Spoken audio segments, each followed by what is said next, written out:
देबो तोरा 500।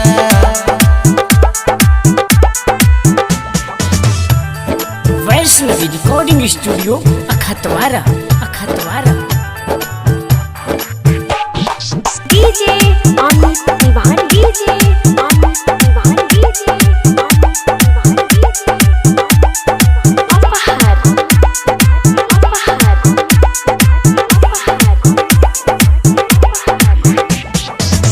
डीजे पर तोरा गे हमें नचेबा सोबे यारवा मिल के गे छोरी पाइन तोहर छरेबा। ऐ बाप रे बाप, तुम ही छड़ाएगा पानी रे। डीजे पर छोरी गे तोरा हम नचेबा सब यारवा मिल के गे पसीना छरेबा।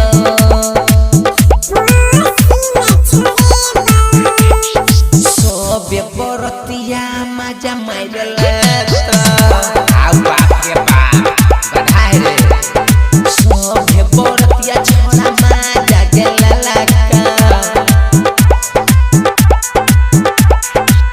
डीजे पर छौरी तोरा नचलका, डीजे पर छौरी तोरा नचलका, तोरा नचलका।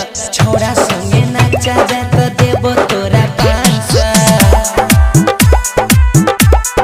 हाय हाय छोरा संगे नचाबे तो देबो तोरा 700 ले 700।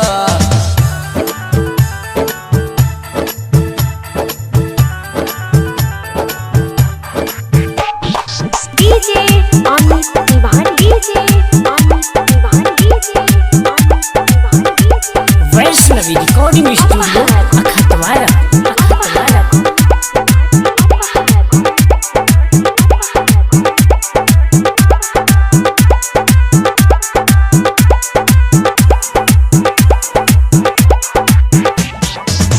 कोहडी के राजा गे बात मनला छौरी राइटर के किसन बड़ा मद तोहर छोगे प्रेमी।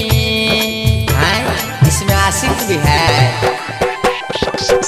डी के राजा कहोगे बात मनले गोरी राइटर के किसन बड़ा मद बहिना गेलो प्रेमी।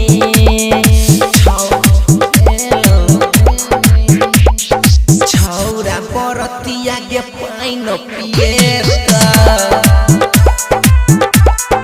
हाय हाय भोजपुरी गाना पकम रहिलेता। हाय बाप रे बाप, भोजपुरी पर रे। छौरा बरतिया मजा मारले तो, छौरा बरतिया मजा मारले तो,